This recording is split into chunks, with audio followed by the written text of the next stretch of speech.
Mr. TG. This is lesson 4.5 in Algebra 2A on solving quadratic equations. This particular video will cover two ways in which to solve a quadratic equation. One is by using a graphing calculator. So at this time you can pull that out. We're going to be using the 83 or 84 pluses. And then the second technique involves not using a calculator. It's actually quicker. It's by factoring. And most of you hopefully are good at factoring right now after lesson 4.4, but we'll demonstrate that in the second video. First, as you can see from your notes, we have our objective, which is to solve each quadratic equation by graphing. So in this setting, we're just going to graph quadratic equations on our calculator. It's very visual, so I'll show you what we're looking for. One thing I should point out, the solutions to these equations are called zeros. They can be called zeros, roots, or just plain x-intercepts. When we're looking at a quadratic function, hopefully you know that here's one right here that I've already graphed. We're looking at where the parabola crosses the x-axis. Now in this setting, the one we're going to do about later here, or we're going to do right now, there's two crossing points. But keep in mind, it is possible that you don't have any crossing points. If this parabola began, let's say get my marker set up here. Let's say if this parabola began at above the x-axis and went above that, then we would have no solutions.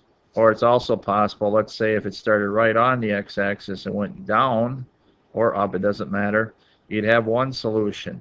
So your quadratic equations can have a total of two. That's the maximum, or one, or none. And that's basically what we're going to be studying the next couple of sections, is how to find those crossing points if they exist. So with that said, now let's set up our first equation, which is provided to you in the first example. And I'll get this erased here, and then we'll get started with that. So we go back to the top. Here's our first problem. You can see it's x squared minus 3x equals 6. To solve with your calculator, the first step is to set the equation equal to 0. So if you do that, you'll end up with x squared minus 3x minus 6 equal to 0. And that's obtained simply by subtracting 6 from both sides. So that's how you start. And notice that's what I did in step 2. Set it equal to 0. Then what we did in step 2 is we replaced the 0 with a y. Remembering that when I do this, finding the x-intercepts, they're called zeros because that's what y is. So essentially what we've done is replace this 0 right here with this y.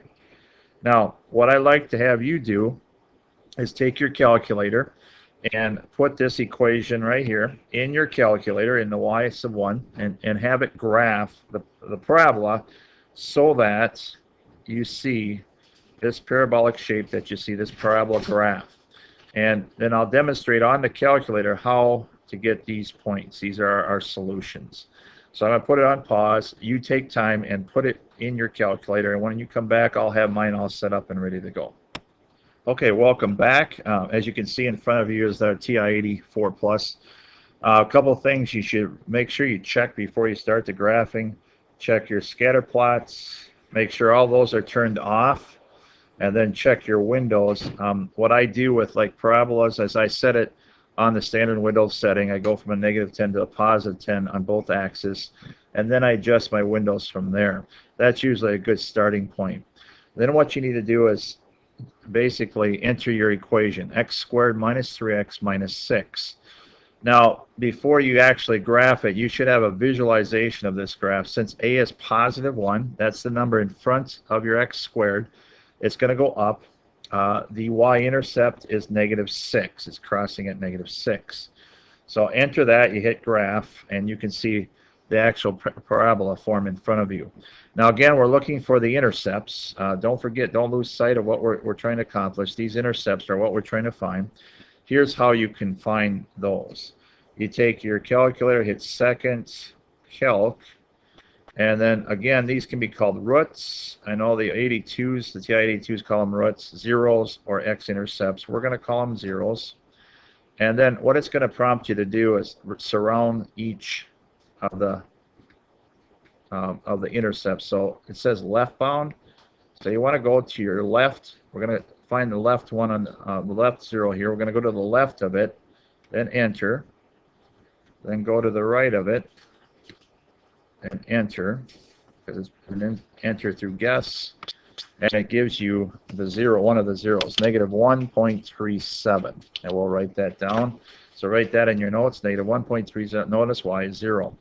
Then if you want to find the other zero, you hit seconds, calculate, and then you go down to 0 again, and then scroll over to the other crossing point. You got to use your arrow here. As you can see, if I keep hitting the arrow, it keeps moving. Now know your left from your right here as we go. We want to stay on the left side of the zero.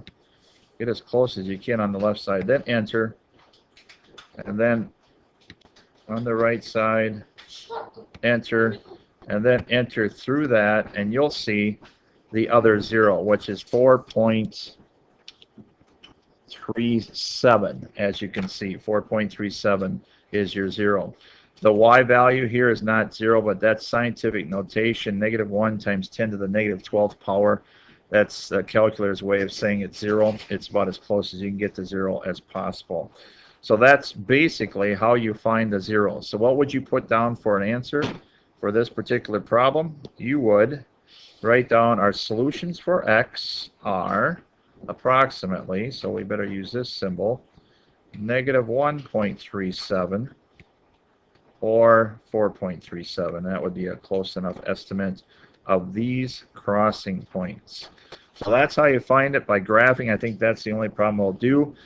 Give it a shot, and we'll fix any issues you have in class. Stay tuned for the second video.